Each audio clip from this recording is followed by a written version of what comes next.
Baik, jadi kelas ini dapat tambahan 3 mahasiswa tamu ya dari Universitas Negeri Padang. Makanya hari ini pakai Zoom aja, nanti biar tahu, oh itu toh Mbak Yosi gitu ya, itu Mbak Pioni gitu ya. Kalau di WA nggak bisa tahu orangnya yang mana gitu ya. Jadi hari ini mungkin kita review sedikit yang bagian awal juga kemarin sama yang minggu lalu kemarin kita diskusikan, sekaligus ada tambahan materi gitu, agak sedikit ekspres ya hari ini ya. Kalau minggu pertama kemarin tuh kita aktivitasnya penyampaian RPS Mbak Yosi, Mbak Fioni dan Mbak Pioni. Jadi menyampaikan RPS dan memberikan motivasi-motivasi, memberikan contoh-contoh para alumni yang sukses sebagai para wirausahawan gitu. Kemudian pekan kedua kemarin kita mendiskusikan tentang apa saja sih pemicu keberhasilan sebuah wirausaha. Kemudian diakhiri dengan pembentukan kelompok yang tugasnya itu tidak harus dikumpulkan sekarang-sekarang juga sih. Jadi tugasnya ini jangka panjang, yaitu bagaimana Anda merencanakan sebuah usaha begitu. Syukur-syukur kalau nanti bisa mewujudkannya, misalkan diikutkan ke PKMK atau ke PMW atau mungkin event-event kewirausahaan yang lainnya. Kan banyak sekali sekarang event wirausaha muda kayak gitu-gitu kan ya, banyak sekali event-event seperti itu. Jadi harapannya kemarin juga sudah didiskusikan sih sama teman-teman juga, kenapa sih kok ada mata kuliah kewirausahaan begitu ya, karena ya sekarang lapangan kerja semakin sempit, persaingan global juga semakin luar biasa begitu. Kalau kita tidak memiliki suatu kreativitas dan ide-ide wirausaha, mungkin nanti kita akan tertinggal atau bagaimana begitu ya. Nah, jadi itu yang sudah kita lakukan kemarin, karena Mbak Yosi, Mbak Mayang, Mbak Pioni kan baru masuk di pertemuan ketiga, jadi ya saya sampaikan yang kemarin sudah kita lakukan bersama. Ya garis besarnya seperti itu gitu ya. Nah, mungkin ini mulai agak resmi ya, kalau kemarin kita motivasi kayak motivator aja gitu ya. Nah, sekarang ini mulai agak resmi lah, kita masuk ke materi tentang kewirausahaan gitu ya, tentang apa itu kewirausahaan, hakikatnya, kemudian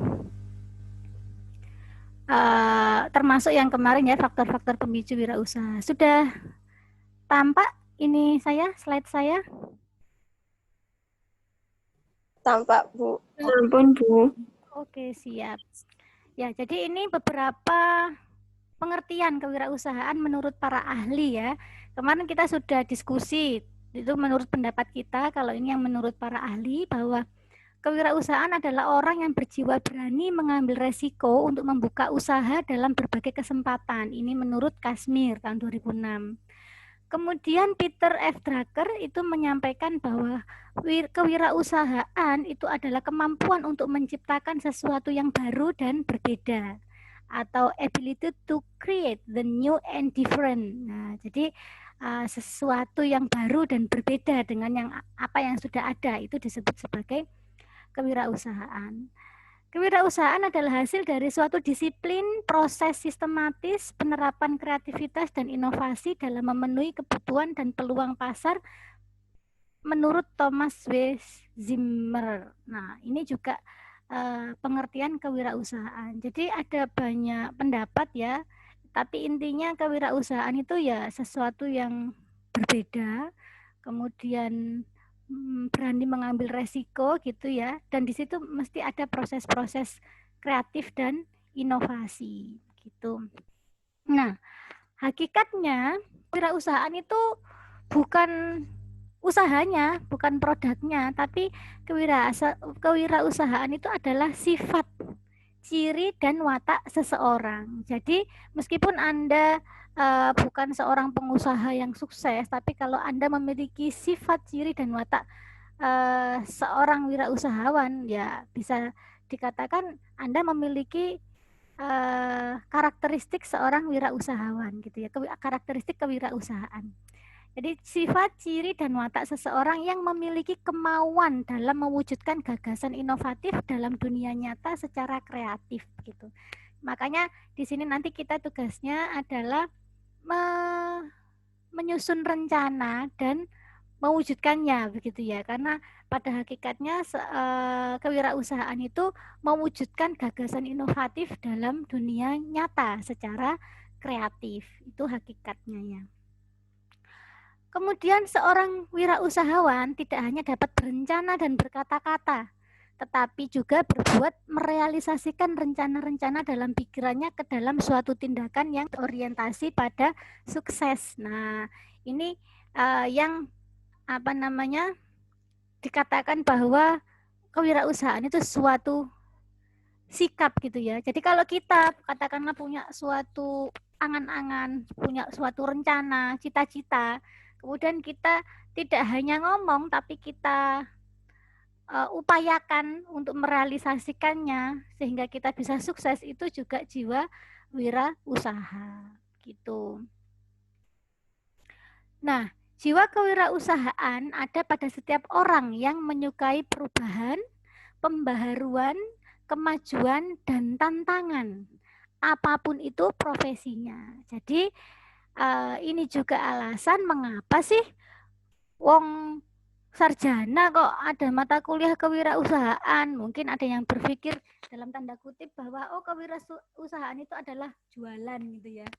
Padahal belum tentu seorang wirausahawan itu berjualan gitu. Tapi jualan itu bisa jadi salah satu bentuk wirausaha. Karena jiwa wirausaha itu adalah ya itu tadi orang yang berjiwa perubahan, pembaharuan, inovatif, kreatif begitu ya. Apapun itu profesinya. Nah,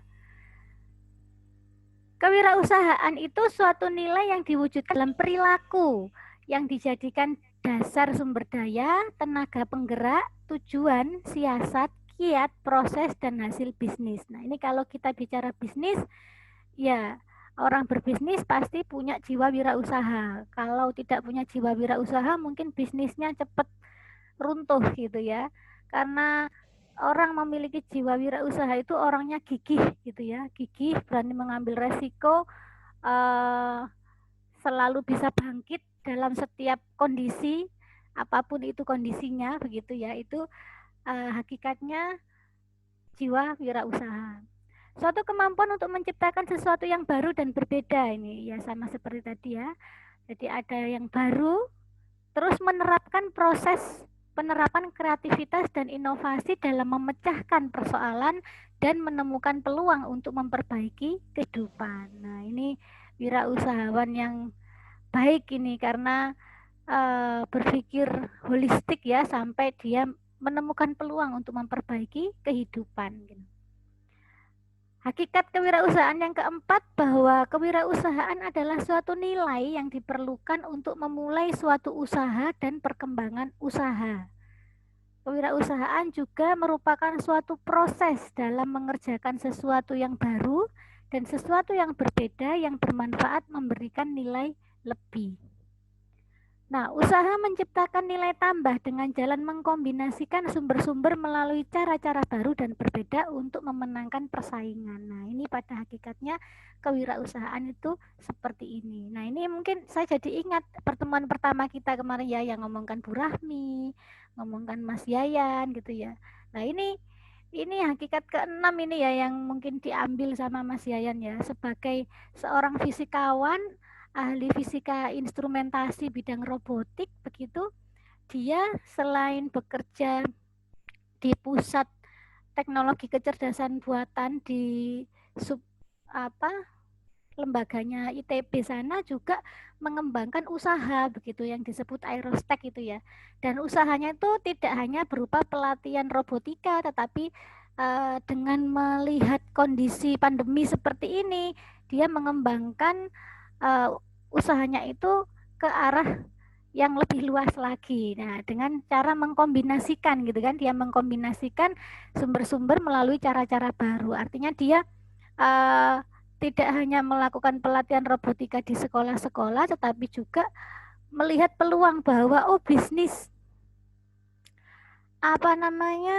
bisnis online itu sekarang lagi marak. Nah, maka dia itu membuat pelatihan-pelatihan bagaimana sih menjalankan bisnis online yang baik, menggunakan aplikasi apa, dan dia menggandeng orang-orang di bidang itu, baik itu pebisnis, baik itu orang yang bidang di ahli aplikasi, atau mungkin bidang yang lainnya yang bisa mendukung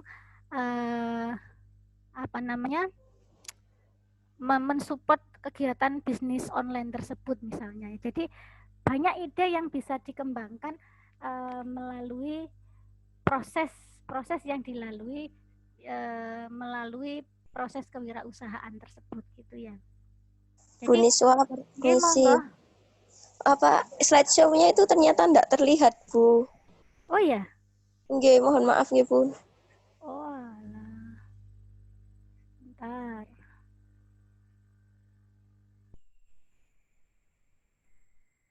Saya tutup, saya buka lagi.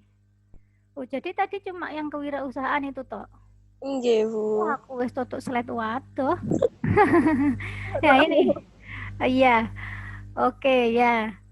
Ini yang ini sudah hakikat kewirausahaan ya. Sampun, Bu. Oke, terima kasih Mbak Ajeng. Ini ya yang tadi yang saya bicarakan ya, inilah slide-nya, nanti saya share ke WAG ya. Nah, jadi demikian. Jadi wirausaha itu bukan berarti suatu produk, tapi wirausaha itu adalah sebuah jiwa wirausaha begitu ya, sebuah proses, sebuah karakter yang dimiliki oleh seseorang begitu ya. Nah, kewirausahaan itu ada faktor-faktor pemicunya. Nah, ini kemarin yang kita diskusikan di pekan lalu ya. Nah, menurut David C. McClelland mengemukakan bahwa kewirausahaan ditentukan oleh motif berprestasi, optimisme, sikap nilai, dan status kewirausahaan. Nah, ini jadi seorang wirausahawan itu mesti punya jiwa berprestasi, optimis gitu. Makanya seorang wirausahawan itu mesti semangat gitu ya. Karena memang dia selalu berpikir optimis gitu. Dia selalu berpikir positif tentang apa yang dia upayakan begitu. Jadi dia punya motif berprestasi, optimis, memiliki sikap dan nilai-nilai kewirausahaan yang tadi ya, kreatif, inovatif, gigih, tahan banting, dan sebagainya gitu ya. Perilaku kewirausahaan dipengaruhi oleh faktor internal dan faktor eksternal. Ini yang kemarin kita diskusikan di WAG pekan lalu. Apa saja sih faktor internal, faktor eksternal? Banyak sekali yang sudah diidentifikasi ya kemarin. Nah, dengan mengetahui faktor-faktor internal atau faktor eksternal itu paling tidak kita bisa mulai memikirkan apakah ide wirausaha kita itu nanti bisa kita lanjutkan atau tidak, gitu ya. Kemudian ini ya, faktor internalnya meliputi hak kepemilikan, kemampuan atau kompetensi, dan insentif, sedangkan faktor eksternal meliputi lingkungan atau environment. Ini kemarin sudah banyak dikaji. Nah, ini tahapannya kemarin ya sudah dikasih contoh-contoh juga bahwa pada umumnya proses pertumbuhan kewirausahaan itu memiliki 3 ciri, yaitu imitasi dan duplikasi dan pengembangan, atau menciptakan sendiri barang dan jasa baru yang berbeda. Jadi ada banyak jenis kewirausahaan, tidak harus hal yang benar-benar baru seperti yang ketiga ini, tapi bisa juga melakukan imitasi dan duplikasi atau duplikasi dan pengembangan gitu.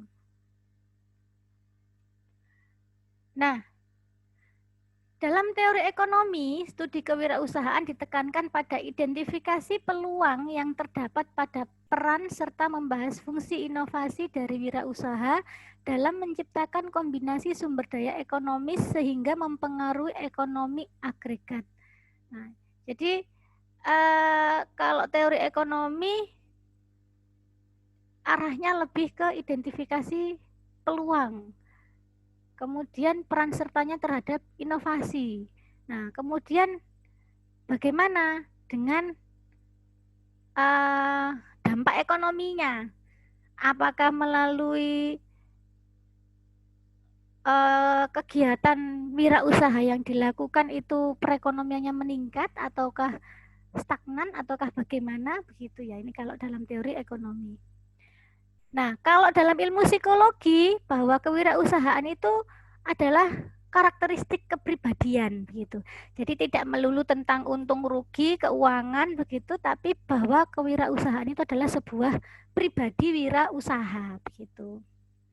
Kemudian kalau dalam ilmu sosiologi, penelitian kewirausahaan ditekankan pada pengaruh dari lingkungan sosial dan kebudayaan dalam pembentukan masyarakat wirausaha. Itu untuk ilmu sosiologi. Jadi misalkan di suatu kampung gitu, dia punya potensi apa, kemudian di situ dibentuk sebuah masyarakat wirausaha, misalkan membuat home industri, sepatu gitu ya. Nah, itu karena adanya pengaruh lingkungan sosial dan kebudayaan begitu, atau mungkin home industri apa namanya klosoy apa ya tikar dari pandan gitu ya, misalnya ada itu di Jombang itu dulu ada PKM dosen UNESA memberdayakan masyarakat sana, saya lupa kecamatan apa, karena di sana banyak sekali pandan, maka itu di apa namanya dibuat kelompok wirausaha seperti itu. Jadi ada home industry untuk membuat hal semacam itu gitu ya. Jadi itu untuk ilmu sosiologi. Ray dan Rana Chandran menandaskan walau terdapat perbedaan sudut pandang, penelitian yang dilakukan ahli ekonomi, psikologi, dan sosiologi harus tetap berpijak pada kegiatan. Nah, jadi meskipun katanya kalau teori ekonomi itu terkait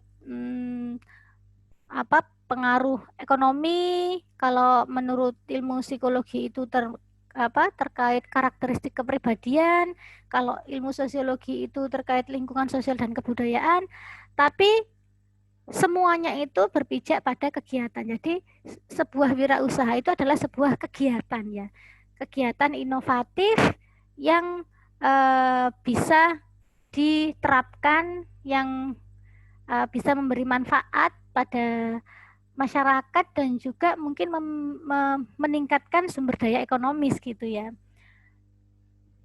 Nah, kewirausahaan serta sebab akibatnya itu ada tingkatannya gitu, ada tingkat mikro, ada tingkat makro. Makanya kan ada UMKM gitu ya, usaha kecil menengah, terus ada usaha mikro, ada usaha makro, ada macam-macam gitu ya. Itu ada klasifikasinya. Nah, fenomena kewirausahaan ini masih terus diteliti dan belum terdapat satu pengertian baku yang dianut oleh semua ahli. Ini menunjukkan bahwa perkembangan teori ini masih dalam perjalanan panjang, serta dari adanya perubahan-perubahan ekonomi dunia diharapkan memberi banyak masukan bagi peneliti. Munculnya banyak wirausaha atau pebisnis telah menarik perhatian para pakar untuk meneliti bagaimana mereka terbentuk. Jadi begitu ya.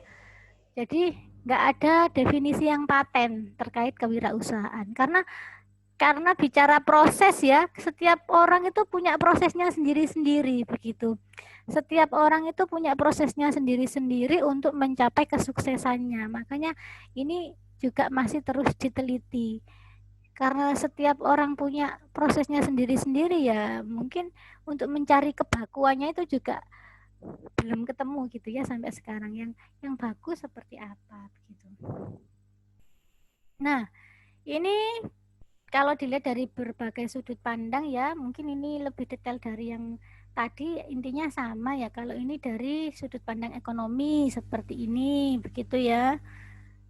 Kemudian kalau ahli manajemen, nah kalau ahli ekonomi ini tadi kan terkait sumber daya, tenaga kerja, mengenalkan perubahan, inovasi. Ya, pokoknya terkait ekonomi ya, faktor produksi, sumber daya alam, tenaga, modal, keahlian untuk memproduksi barang dan jasa. Jadi wirausaha tidak selalu menghasilkan barang, tetapi juga bisa dalam bentuk jasa. Jadi Anda sebagai sarjana fisika nantinya juga bisa menghasilkan usaha berdasarkan background Anda misalkan gitu ya.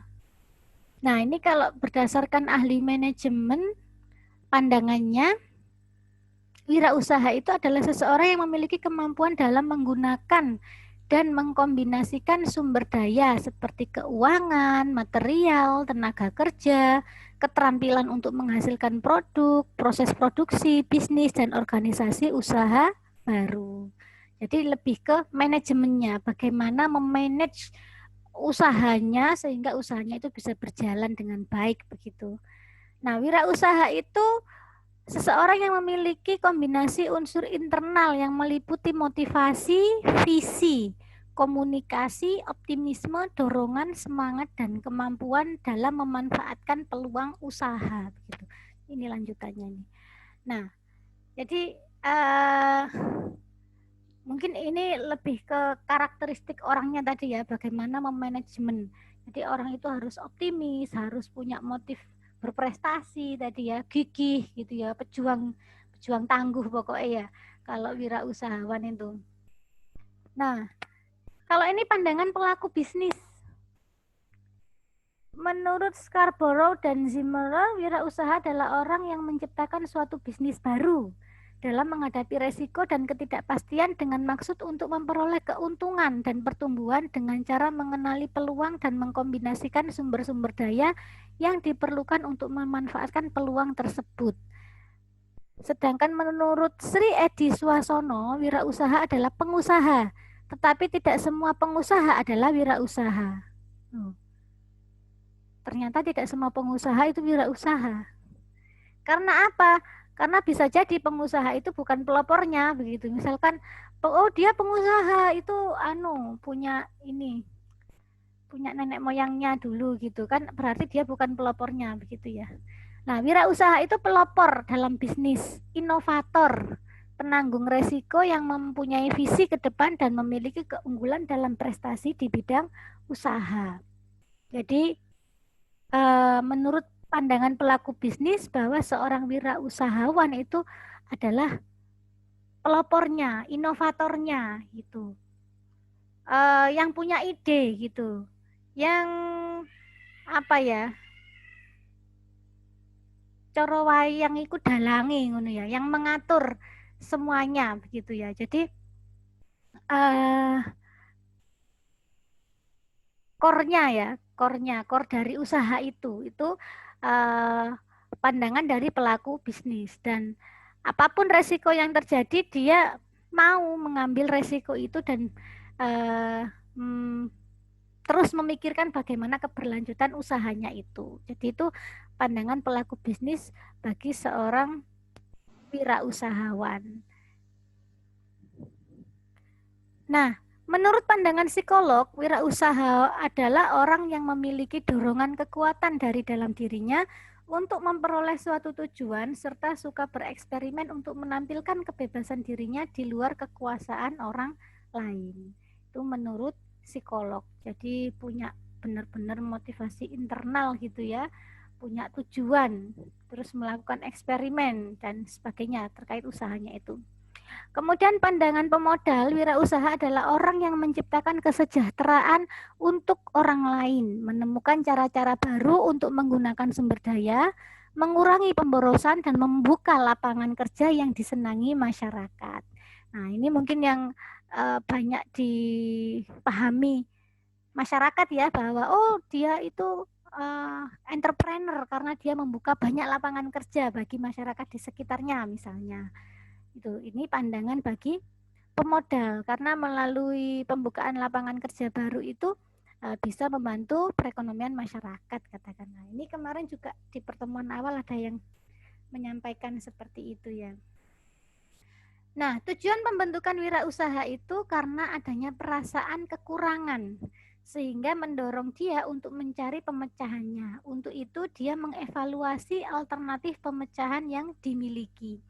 Jadi saat kita mau menyusun rencana usaha, kita perlu mengidentifikasi dulu apa yang ada di sekitar kita, sehingga kita bisa merasakan ini ya. Oh, yang kurang itu ini. Oh, ini sudah ada begini. oh ini kekurangannya ini, oh berarti bagaimana ya caranya biar kekurangan itu bisa terpecahkan, bisa bisa tertutupi begitu, atau bagaimana ya solusinya agar saya bisa membantu agar kekurangan itu bisa dihilangkan atau dan sebagainya gitu ya.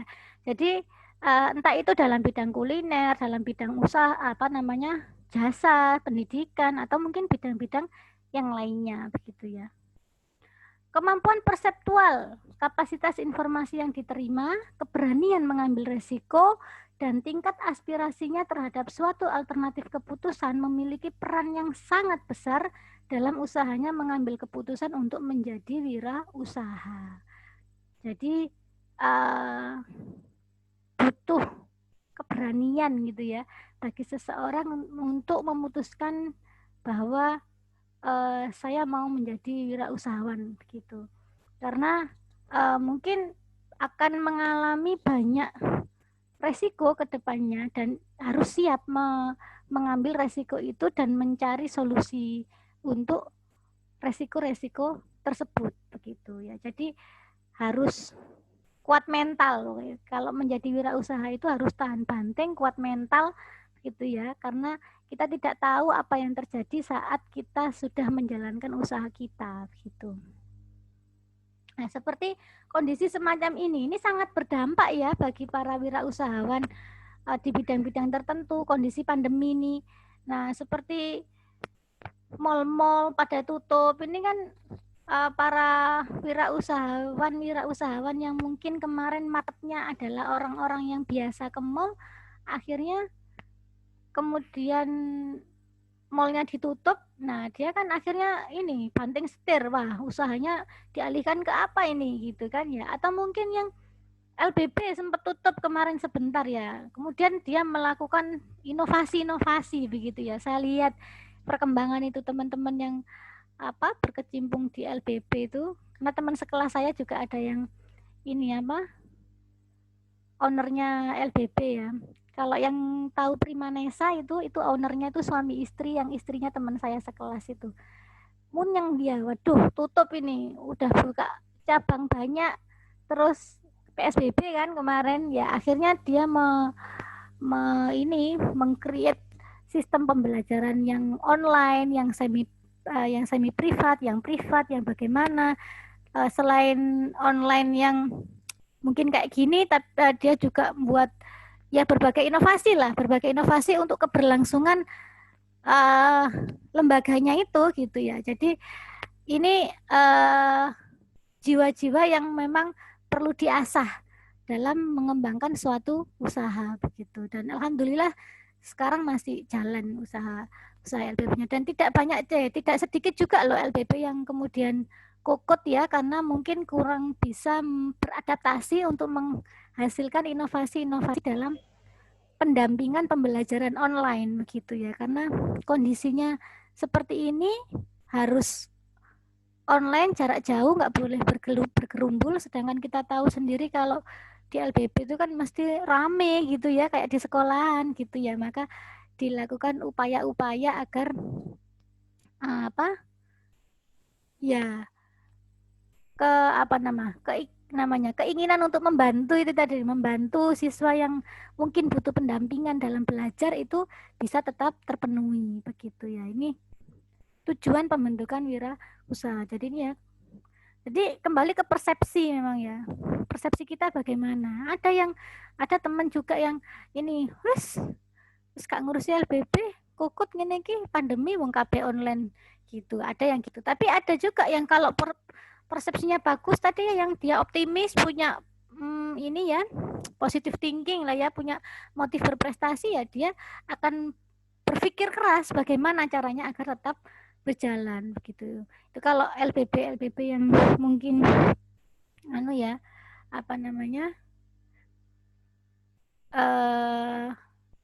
belum terlalu besar mungkin ya, yang akhirnya mundur itu ya.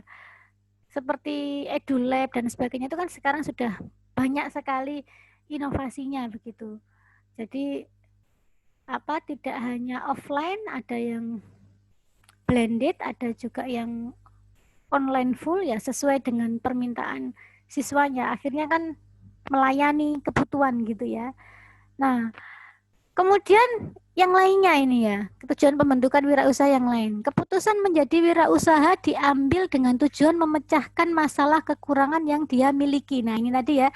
Jadi ada sebuah kondisi pandemi yang hebat seperti ini yang membuat segala kebiasaan berubah, maka oh, dengan kondisi begini saya memiliki kekurangan ini. Oh, berarti saya harus mengambil keputusan untuk menutupi kekurangan ini, begitu ya misalnya.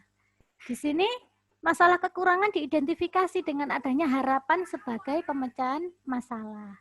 Nah, harapan-harapan itu bisa berupa insentif yang akan dia dapat jika melakukan tindakan tertentu. Insentif ini menjadi rangsangan atau tujuan sehingga mendorong tindakan dan perilakunya sebagai seorang wirausaha. Ini kalau mungkin memang dia arahnya ke profit ya, mungkin itu menjadi motivasinya. Atau bisa juga kan ada orang yang bekerja di bidang sosial, mungkin orientasinya dia bukan profit tapi orientasinya kebermanfaatan usahanya atau kebermanfaatan terhadap masyarakat sasarannya misalnya ya. Ini juga bisa menjadi sebuah tujuan pembentukan suatu wirausaha. Nah, seperti dijelaskan sebelumnya, tujuan sangat penting untuk pengambilan keputusan menjadi wirausaha. Tujuan ini berupa insentif yang diyakini akan dinikmati jika seseorang melakukan kegiatan tertentu. Nah, ini jadi kebanyakan arahnya ke sana ya, arahnya ke insentif. Tapi beberapa teman-teman yang bekerja di bidang sosial mungkin arahnya tidak ke sana, tapi ke kebermanfaatan dari apa yang dilakukannya, begitu ya. Nah, lalu bagaimana peran pendidikan dalam pembentukan wirausaha? Nah, sehingga diberlakukan mata kuliah kewirausahaan di tingkat perguruan tinggi atau mungkin banyak juga sarjana-sarjana yang menjadi wirausahawan gitu ya. Nah, di sini menurut Kercil, wah ini tahun lahir saya di 87. Menurutnya masalah pendidikan sangatlah penting bagi keberhasilan seorang entrepreneur. Bahkan dia mengatakan bahwa kegagalan pertama bagi seorang entrepreneur adalah karena dia lebih mengandalkan pengalaman daripada pendidikan. Nah ini, jadi ada orang yang berpikir, nggak penting pendidikan tinggi, yang penting saya punya pengalaman begitu. Tapi menurut Kercil ini tidak demikian. Karena menurutnya pendidikan itu penting bagi keberhasilan seorang entrepreneur. Tapi Kercil juga tidak menganggap remeh arti dari pengalaman bagi seorang entrepreneur. Baginya, sumber kegagalan kedua adalah jika seorang entrepreneur hanya bermodalkan pendidikan tetapi miskin pengalaman. Nah, jadi nggak boleh hanya mengandalkan pengalaman saja atau hanya mengandalkan pendidikan saja. Pendidikannya tinggi tapi dia nggak punya pengalaman apapun, itu juga susah juga gitu ya. Dia punya pengalaman banyak, tapi pendidikannya kurang, gampang dibujuki wong ya, mudah dibohongi orang, akhirnya tidak bertahan lama bangkrut karena dibohongi orang gitu ya. Ya itu yang dikhawatirkan ya. Oleh sebab itu perpaduan antara pendidikan dan pengalaman adalah faktor utama yang menentukan keberhasilan seorang entrepreneur atau wirausahawan. Jadi harus punya pengalaman di bidang itu, juga harus punya pendidikan sehingga bisa menentukan keberhasilan usaha yang dirintis tersebut. Nah, menurut Ilse dan Mas'ud tahun 84, menurutnya jika dibandingkan dengan tenaga lain, tenaga terdidik S1 memiliki potensi lebih besar untuk berhasil untuk menjadi seorang entrepreneur karena memiliki kemampuan penalaran yang telah berkembang dan wawasan berpikir yang luas. Nah, ini pentingnya pendidikan itu arahnya ke ini, kemampuan penalaran. Karena sebenarnya kita kuliah itu kan tujuannya bukan cari kerja. Masalah nanti ijazahnya kepakai untuk cari kerja itu kan bonus sebenarnya ya. Kalau kata dosen saya waktu S2 dulu, kuliah itu bukan untuk cari pekerjaan. Kuliah itu untuk membentuk pola pikir begitu. Ya, ini membentuk penalaran kita agar kita penalarannya lebih sistematis, bisa berpikir kritis, berpikir kreatif, menjadi problem solver begitu. Nah, kalau kemampuan-kemampuan tersebut terasah, maka dalam menghadapi berbagai situasi dan kondisi itu kita tidak mudah putus asa begitu. Jadi kita bisa lebih bijaksana dalam menghadapi suatu permasalahan yang tertentu ya, baik itu permasalahan dalam usaha maupun permasalahan hidup gitu ya, karena penalaran kita sudah terasah gitu ya. Seorang sarjana juga memiliki dua peran pokok. Pertama sebagai manajer, yang kedua sebagai pencetus gagasan. Nah, peran pertama berupa tindakan untuk menyelesaikan masalah, sehingga pengetahuan manajemen dan keteknikan yang memadai mutlak diperlukan. Sedangkan peran kedua menekankan pada perlunya kemampuan merangkai alternatif-alternatif. Dalam hal ini, bekal yang diperlukan berupa pengetahuan keilmuan yang lengkap. Nah, ini yang menjadi peran pokok seorang sarjana jika dia menjadi wirausahawan. Jadi dia bisa menjadi manajer juga sebagai pencetus gagasan, begitu ya. Nah, kalau pendidikannya rendah, saya kira mungkin akan kesulitan ya untuk menjadi seorang manajer atau pencetus gagasan. Karena butuh ini penalaran itu tadi, butuh penalaran yang baik begitu. Nah, kesimpulannya bahwa seorang entrepreneur atau wirausahawan yang memiliki potensi sukses adalah mereka yang mengerti kegunaan pendidikan untuk menunjang kegiatan serta mau belajar untuk meningkatkan pengetahuan. Makanya biasanya entrepreneur itu habis mengembangkan usaha tidak terus berhenti begitu saja. Pasti dia itu akan melakukan usaha-usaha untuk terus belajar bagaimana mengembangkan usaha yang dia dirikan tersebut begitu. Jadi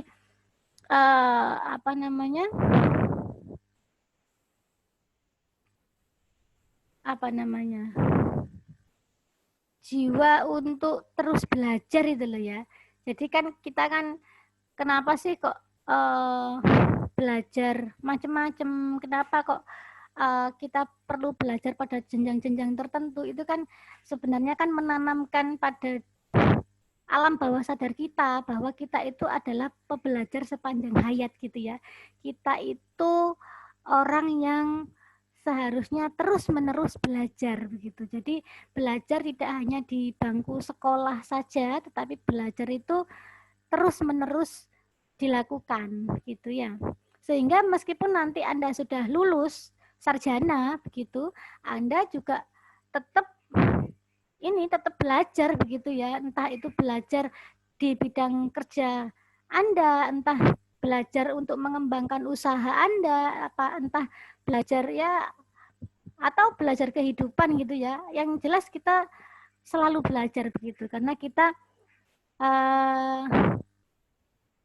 diharapkan belajar itu kan mulai dari rahim sampai nanti ke liang lahat begitu ya. Jadi sunnahnya seperti itu, maka sebaiknya ya kita lakukan seperti itu. Jangan terus kemudian sudah selesai jadi sarjana ya sudah berhenti wis mari oleh ijazah selesai begitu, udah selesai nggak belajar ya. Tidak demikian, karena ya itu tadi, kita kuliah itu adalah membentuk pola pikir, membentuk penalaran kita, juga mengasah diri kita sehingga kita bisa menjadi long life learner itu tadi ya. Nah, lingkungan pendidikan dimanfaatkan oleh entrepreneur sebagai sarana mencapai tujuan. Pendidikan di sini berarti pemahaman suatu masalah yang dilihat dari sudut keilmuan atau teori sebagai landasan berpikir. Jadi misalnya Anda sarjana fisika begitu. Kemudian Anda membuat usaha apa ya misalnya ya. Misalnya ini buat usaha jual beduk begitu. Nah, mungkin Anda ini ya, karena orang fisika mungkin belajar tentang materialnya beduk yang pas, yang paling sesuai, yang bagaimana biar nanti suaranya bisa empuk, nyaring, tidak mengganggu orang, tapi membuat panggilan untuk segera sholat itu menjadi semangat atau bagaimana gitu ya. Itu kan ada ada tekniknya gitu ya, ada ilmunya bagaimana memasang kulitnya agar dia bisa awet ya, nggak gampang terus dipukul berapa kali terus sobek berlubang dan sebagainya. Itu kan ada banyak hal yang bisa dipelajari di situ lah. Itu mungkin di situ Anda juga ada proses belajar begitu ya. Nah, itu kalau berdasarkan pengalaman saja mungkin tidak bisa menciptakan inovasi-inovasi gitu ya. Tapi kalau mengandalkan pendidikan saja tanpa pengalaman juga dia tidak tahu apa kelemahan-kelemahan yang sebelumnya seperti apa. Karena kan orang belajar itu kan bisa berdasarkan pengalaman gitu ya.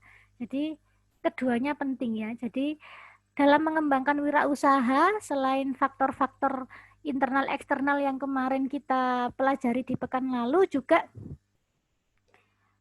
ini ya, ada peran pendidikan dan pengalaman yang tidak bisa dipisahkan. Jadi keduanya harus terintegrasi sehingga bisa menghasilkan sebuah usaha yang sukses gitu ya. Nah, mungkin itu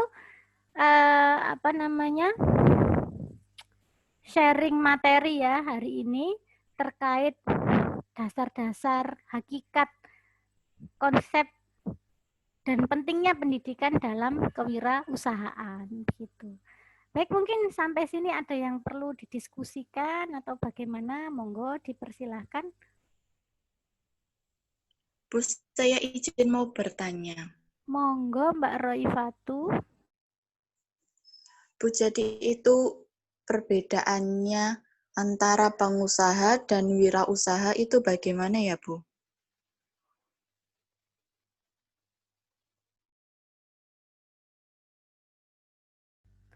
Pengusaha itu kan orang yang punya usaha, owner gitu ya. Kalau wirausaha itu ya owner, ya pencetus usahanya, ya inovatornya, ya yang mikirkan keberlangsungan usahanya itu seorang wirausahawan, entrepreneur seperti itu. Kan bisa jadi misalnya pencetus idenya itu misalnya kakaknya tapi ownernya adiknya, begitu kan bisa jadi. Jadi entrepreneur atau wirausahawan itu lebih ke pelakunya ya, pelaku wirausaha, tidak hanya pemiliknya. Kalau pengusaha kan bisa dikatakan dia pengusaha pengusaha sepatu, artinya dia yang pemiliknya, dia pemilik usahanya gitu. Tapi dia tidak memikirkan bagaimana keberlangsungan usahanya, bagaimana inovasi-inovasi yang dilakukan untuk usahanya, itu dia tidak memikirkan hal itu. Lah itu bukan entrepreneur. Yang entrepreneur itu pelakunya, pelaku usahanya. Bukan karyawan juga bukan, tapi ya yang ini, yang punya ide, yang punya gagasan, inovatornya itu wirausahawan. Kalau pengusaha, jadi gini, seorang entrepreneur bisa jadi dia adalah seorang pengusaha, tetapi seorang pengusaha belum tentu seorang entrepreneur begitu. Biasanya kan pencetus gagasan itu kan ya dia yang punya gitu kan, dia yang memiliki usahanya itu. Tapi kalau pengusaha bisa jadi dia pemiliknya, pemilik usahanya, tapi dia bukan inovatornya atau bukan yang bisa mengembangkan dan sebagainya gitu loh. Bagaimana Mbak Raifatu? Iya Bu, sudah paham. Terima kasih Bu. Iya, sama-sama. Jadi ya tadi misalnya ya ini yang punya pencetus gagasannya itu ini orang tuanya katakanlah. Tapi mungkin orang tuanya berpikir ini biar anak saya nanti nggak bingung cari pekerjaan, udah ini usaha saya atas namakan anak saya begitu misalnya. Tapi yang mikir jero bagaimana agar keberlangsungan usahanya ini terus berjalan, inovasi apa yang perlu dilakukan dan sebagainya, ini bapaknya. Tapi di administrasi hitam di atas putih itu pakai nama anaknya katakanlah. Nah, itu berarti pengusahanya ya bapaknya, entrepreneurnya itu ya bapaknya. Meskipun anaknya dibilang pengusaha begitu. Gitu ya. Mungkin ini yang sering lihat drama-drama Korea atau apa gitu ya, mungkin ini ya general manager apa gitu ya, tapi ternyata miliknya bapaknya. Nah itu ya, kalau dia masih dijadikan pejabat di perusahaan tersebut jadi general manager dan sebagainya, tapi dia nggak mikiri usahanya, berarti dia bukan entrepreneurnya. Iya dia pengusaha tapi dia bukan entrepreneurnya. Kalau dia sudah benar-benar memiliki jiwa-jiwa kewirausahaan tadi, benar-benar memikirkan usahanya, maka dia bisa disebut sebagai entrepreneur begitu ya. Mungkin ada pertanyaan lagi dari yang lainnya?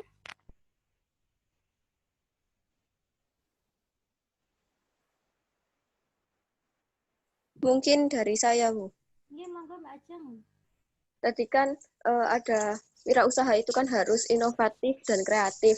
Lalu untuk sifat inovatif dan kreatif itu bisa dibentuk atau memang dari kecil seperti itu, Bu? Gimana Mbak Ajeng? Tadi itu kan sifat wirausaha itu kan ada yang inovatif dan kreatif. Lalu untuk sifat inovatif dan kreatif itu atau bawaan dari kecil atau memang bisa dibentuk? Diasah, Mbak. Oh iya, Diasah. Iya. Lihat jawabannya itu diasah. Jadi bukan bawaan dari lahir ya. Mungkin ada memang anak yang memang sejak lahir memiliki anugerah itu ya, punya kreativitas inovatif, inovasi yang tinggi. Tapi ada juga yang tidak, tapi itu juga bergantung lingkungan keluarga kok Mbak. Jadi anak kecil itu bisa kreatif, inovatif atau enggak itu juga dari lingkungan keluarga yang mendampinginya tiap hari. Jadi banyak mungkin anak yang masa kecilnya itu tidak seperti itu, tapi kemudian dia sukses menjadi seorang wirausahawan karena dia mengasahnya sejak zaman kuliah misalnya atau sejak SMA misalnya begitu. Ini contoh ya, ada teman saya namanya Kholili, itu angkatan saya, dia anak ekonomi jurusan manajemen. Dulu itu waktu mahasiswa melas banget uripe, mesak nih, kontrak aja nggak cukup karena anaknya orang yang kurang mampu ya. Tapi karena dengan proses dia belajar dengan harapan-harapan, impian-impian yang dia wujudkan gitu ya, sehingga dia bisa mengembangkan suatu usaha-usaha. Sekarang dia menjadi pengusaha sukses dalam berbagai bidang. Bahkan dia sekarang udah memiliki banyak jenis kafe, dia juga punya banyak jenis, banyak usahanya tuh sekarang macam-macam. Itu dia sendiri juga nggak ngira bisa sampai sesukses sekarang ini ya, itu karena itu tadi diasah Mbak. Jadi dulunya dia orang biasa-biasa saja, tapi karena dengan usaha yang keras, jadi dulu dia tuh selama kuliah nggak ngekos, nggak ngontrak, tapi ngeramuti masjid Baitul Ma'mur Unesa yang sebelahnya MIPA itu loh. Itu kan di sebelahnya masjid kan ada gedung kecil kayak asrama gitu ya. Nah tinggal di situ dulu dia selama kuliah selama 4 tahun itu. Enggak selama 4 tahun. Sampai 2 tahun pertama, habis itu dia bisa ngontrak bareng teman-teman urunan. Jadi satu rumah diisi anak 12 apa anak berapa begitu ya. Ya pokoknya soro lah biar zaman kuliah itu. Tapi dari kondisi yang seperti itu dia kemudian tidak menyerah, dia berpikir keras bagaimana caranya dia bisa menjadi orang yang bermanfaat bagi lingkungan di sekitarnya. Jadi tujuannya itu sederhana, dia bagaimana saya bisa mengembangkan usaha yang bisa memberikan manfaat bagi orang di sekitar saya dan membuka lapangan kerja bagi orang di sekitar saya. Gitu aja motivasinya dia, dan ternyata dia bisa menjadi benar-benar menjadi entrepreneur begitu. Dulu sebelum seperti sekarang itu ya termasuk ini apa, pompa air nitrogen di pom-pom itu kayak di pom kebun sari dan sebagainya, itu punyanya dia itu. Dulu masih merintis ya, awal-awal lulus S1 itu. Jadi mulai dari usaha yang kecil-kecil gitu dia dulu. Pokoknya yang kira-kira bermanfaat gitu. Kalau pompa angin biasa kan cepet kempes apa ya, terus ada pompa angin nitrogen itu yang untuk mobil sama motor biar nggak gampang kempes, biar lebih bagaimana ya dengan kelebihannya itu. Nah, itu terus dia punya banyak titik gitu ya. Kemudian apalagi banyak banyak sekali usahanya, sampai saya nggak tahu apa aja sekarang, banyak sekali. Kapan hari itu juga soft launching usaha apa gitu ya. Jadi diasah Mbak, diasah. Jadi bukan kemudian oh dia memang udah sejak kecil gitu, enggak ya. Jadi jangan kemudian berkecil hati karena mungkin merasa oh saya itu nggak punya ini apa istilah yang menunggui, saya itu nggak punya mukjizat mukjizat apa ya, ya gitulah. Jadi kreativitas, keterampilan berpikir kritis, keterampilan problem solving dan sebagainya itu dilatih gitu, dilatih, diasah sehingga kita bisa terbiasa berpikir menggunakan keterampilan-keterampilan berpikir tersebut sehingga kita bisa menjadi orang yang inovatif dan kreatif begitu. Monggo jika ada pertanyaan begitu nggih Mbak Ajeng nggih. Terima kasih Bu. Sama-sama. Mungkin ada pertanyaan lagi dari yang lainnya?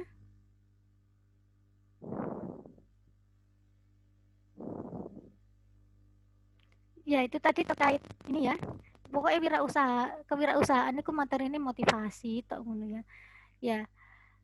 Mungkin nanti pekan depan kita akan kaji hal yang lain ya, tapi tetap intinya itu memotivasi kalian agar bisa merencanakan sebuah rencana usaha begitu yang kalau bisa diwujudkan juga begitu ya. Kalau tidak punya modal ya tadi caranya ya, entah diikutkan PKMK atau PMW atau mungkin event-event wirausaha lainnya yang kita bisa mendapatkan modal awal untuk melaksanakan usaha tersebut begitu.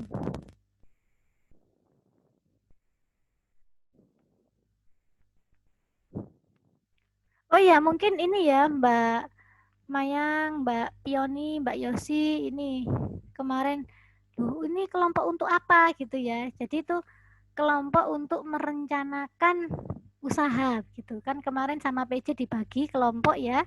Jadi itu adalah kelompok untuk merencanakan usaha. Jadi kira-kira usaha apa yang Anda rencanakan ya didiskusikan bersama dalam satu kelompok tersebut.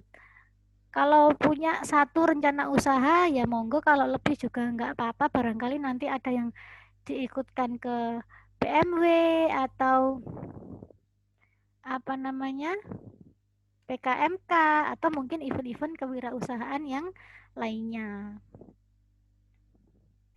Jadi itu tugas jangka panjang dan itu menjadi penilaian apa ya, kemarin kesepakatannya sama Bu Meta juga, UTS ya, UTS atau UAS ya, lupa saya ya, untuk pertimbangan lah. Jadi nanti katakanlah Anda bisa sampai submit proposal PKM katakanlah, itu nanti akan mendapatkan pertimbangan untuk nilai mata kuliah ini juga begitu. Jadi atau misalkan Anda mengikuti event kewirausahaan di luar kampus misalnya, kan ada juga kan itu event-event di luar kampus. Kemudian Anda bisa mencapai tahap tertentu, misalnya menjadi finalis atau apa gitu. Itu juga menjadi perhatian kami sebagai tim pengajar begitu. Jadi kalau bisa sampai sana wis nggak pakai mikir ya, wis mbek merem gitu, wis langsung dapat A gitu ya. Kalau bisa sampai ke sana prosesnya begitu. Jadi tidak kalau tidak sekedar mengikuti perkuliahan reguler seperti ini, tetapi juga action di luar dalam upaya merencanakan suatu startup ya istilahnya, istilah kerennya usaha baru kan, startup itu, maka nanti akan ada pertimbangan tersendiri untuk nilai mata kuliah KWU ini. Begitu nggih, Mbak Mayang, Mbak Pioni dan Mbak Yosi. Mungkin belum tahu kemarin gitu ya.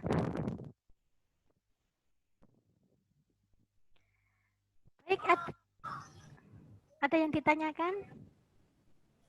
Mbak Mayang mau bertanya? Enggak.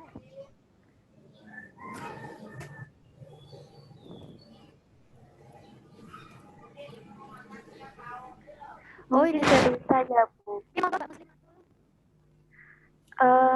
Gini, Bu, bagaimana sih kita bisa membaca peluang usaha yang mungkin laku atau banyak diminati di masa depan gitu, Bu? Sekarang kan banyak ya, Bu, marak usaha-usaha kecil gitu. Nah, gimana sih cara kita untuk membaca peluang usaha di masa depan yang kira-kira di masa depan itu bisa banyak diminati oleh semua orang gitu, Bu? Ya, kita sering baca-baca info-info apa ini ya, wirausaha ya mungkin ya, karena mungkin inovasi itu ada kalau kita punya banyak pengetahuan tentang usaha yang sudah ada sehingga kita bisa melakukan inovasi. Itu yang pertama. Jadi mengkaji usaha yang sudah ada itu apa saja sehingga kita bisa memikirkan inovasinya apa. Kemudian juga kita perlu melakukan tes pasar mungkin ya. Melakukan tes pasar kira-kira masyarakat kita itu nanti ke depan seperti apa pola ininya, pola hidupnya gitu ya mungkin ya. Ya bisa dikatakan pola hidup lah ya, kayak dulu kan belum ada Gojek kan pola hidupnya ya kayak gitu ya, sekarang kayak gini gitu kan sangat berbeda gitu ya, ininya gaya hidupnya gitu ya. Jadi ya itu kita perlu mengasah kepekaan kita terhadap apa yang terjadi, perubahan sosial apa yang terjadi di masyarakat kita. Jadi di masyarakat kita ini selalu terjadi perubahan-perubahan tertentu ya, sangat dinamis begitu. Nah, bagaimana kita bisa membaca peluang itu dengan cara mengasah kepekaan kita terhadap perubahan-perubahan sosial ekonomi yang ada di masyarakat kita, begitu. Terus kita juga perlu memikirkan ini ya, calon pasar kita nanti siapa begitu, orang yang kalangan seperti apa, itu juga perlu kita pikirkan karena kita nggak mungkin menciptakan suatu usaha untuk semua kalangan, itu nggak mungkin karena masyarakat kita itu sangat-sangat beragam dan mungkin ini kita akan lebih pas jika menentukan pasar kita siapa. Seperti contoh yang pekan pertama dulu kita contohkan adalah Bu Rahmi Aprilawati yang pemilik ownernya Wardana itu ya. Dia sudah menentukan pasarnya dia adalah orang-orang bidang pendidikan. Kalau nggak sekolah, orang dinas pendidikan, kampus gitu kan, pasarnya dia sudah menentukan. Oh ya sudah, pasar saya ini. Saya buat alat peraga bidang pendidikan untuk tingkat dasar, menengah, begitu. Dia mau buat tingkat atas kesulitan. Sudah ada pasko saintifik yang begitu canggihnya. Wah, dia nggak ngatasi, maka dia mundur. Dia udah, saya daripada nanti malu sendiri dengan produk saya kalau ditawarkan di tingkat universitas, ya sudah saya ambil tingkat dasar dan menengah saja. Akhirnya dia pasarnya adalah SD, SMP, SMA begitu, dan dinas pendidikan di tingkatan tersebut begitu.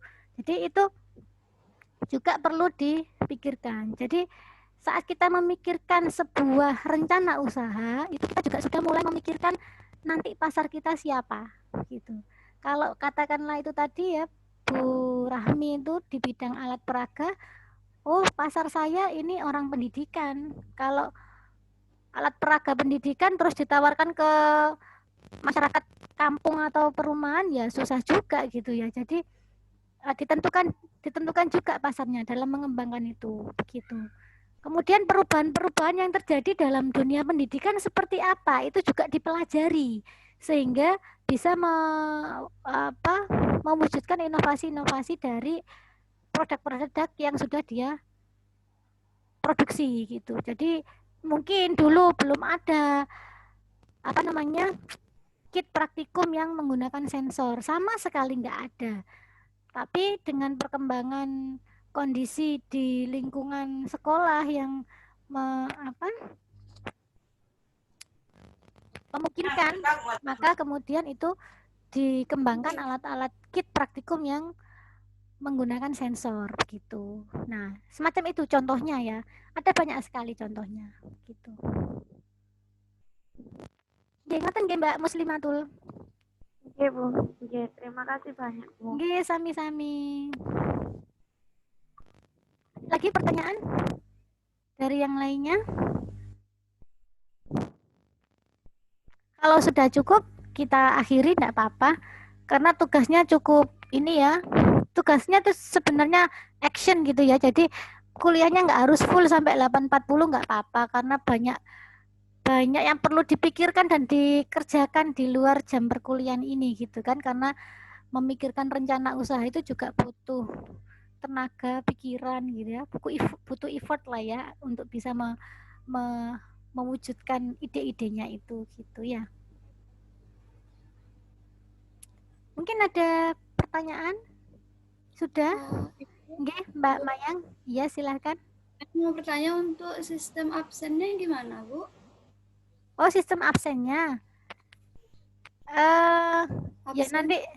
Ya nanti saya buatkan Google Form mungkin ya. Biasanya sih ini aja sih. Ini aja nanti di akhir kita foto bersama gitu aja ya. Nanti kan itu ada namanya kan di situ. Nanti saya dokumentasikan, saya kirim di WAG begitu ya. Biar nggak ribet. Ya. Sebenarnya enak pakai Vinesa sih, cuman kalau Vinesa nanti yang dari luar UNESA ndak ini nanti ndak bisa masuk di sistem V-learning-nya nanti. Jadi ya sederhananya gini aja, nanti kita sebelum ditutup nanti saya buat tampilan galeri begitu, saya print screen itu nanti sebagai ininya daftar hadirnya. Kemarin yang pertemuan pertama juga demikian. Jadi saya print screen kan di situ muncul namanya, nanti bisa ketahuan siapa saja yang hadir di Zoom ini. Gitu ya? Iya, Bu. Iya. Terima kasih ya, Bu. Iya, sama-sama. Ada pertanyaan lagi yang lain?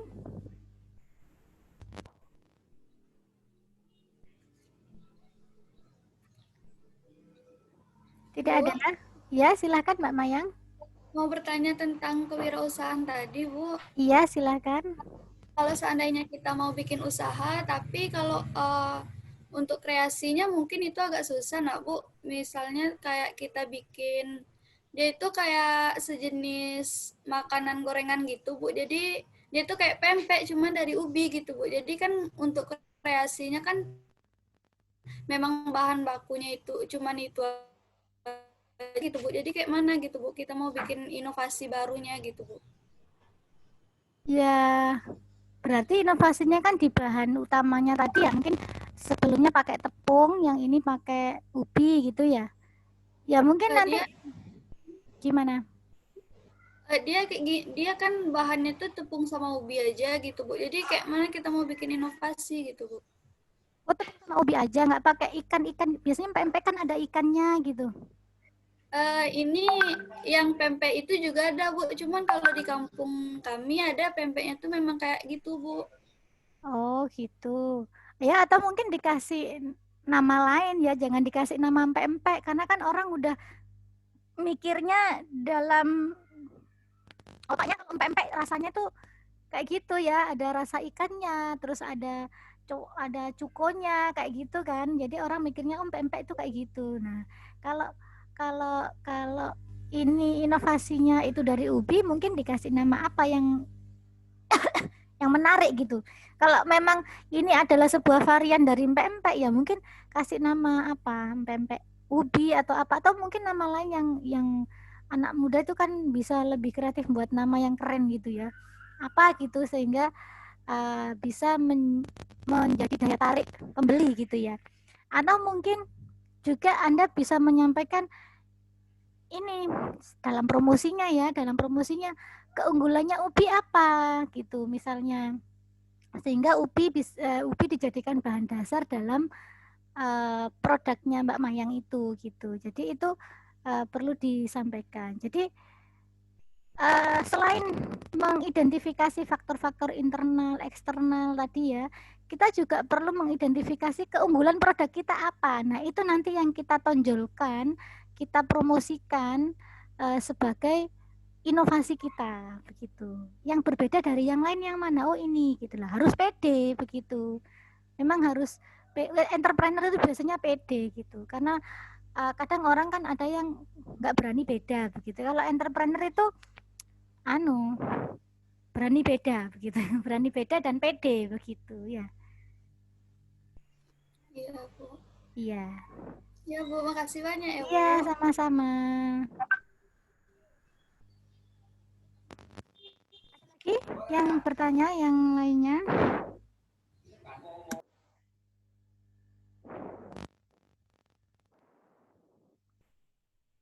Atau sudah bisa dicukupkan?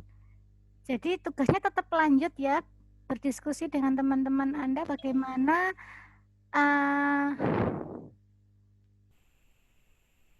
rencana usaha yang akan Anda lakukan, dan itu nanti tentunya di akhir akan dilaporkan begitu ya sebagai bentuk tugas proyek Anda begitu. Oke, Bu Nis. Mungkin dari teman-teman sendiri masih belum ada yang ditanyakan, Bu. Ya, baik. Baik, kalau begitu saya akhiri ya. Kurang lebihnya mohon maaf. Itu tadi sudah saya print screen halaman 1 dan halaman 2 saya share di di WAG. Nah, dari situ nanti kita tahu siapa saja yang hadir gitu ya. Nanti saya juga cek dari situ kehadirannya. Gitu ya. Oke, Bu. Terima kasih, Bu. Iya, sama-sama. Baik, demikian dari saya, kurang lebihnya mohon maaf. Tetap semangat, tetap jaga kesehatan, semoga sehat selalu, semoga kegiatan perkuliahan kita di semester ini lancar. Amin, amin ya rabbal alamin. Baik, demikian, kurang lebihnya mohon maaf. Wassalamualaikum warahmatullahi wabarakatuh. Waalaikumsalam. Waalaikumsalam warahmatullahi wabarakatuh. Bu. Terima kasih, Bu. Iya, sama-sama.